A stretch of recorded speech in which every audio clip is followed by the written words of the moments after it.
जमा तौल सफ़ा नंबर 56। चीज़ों को गिनो और गिनती अददों में लिखो। 1 1 इकाई।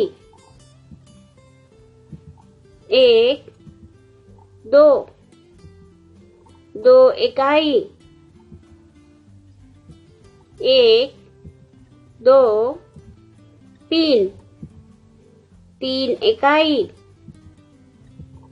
1 2 3 4 4 इकाई। 1 2 3 4 5 5 इकाई।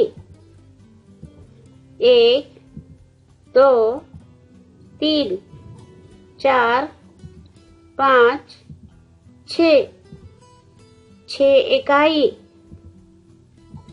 1 2 3 4 5 6 7 7 इकाई।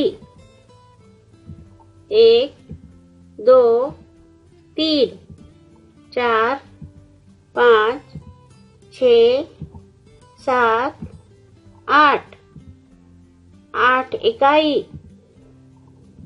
1 2 3 4 5 6 7 8 9 9 इकाई।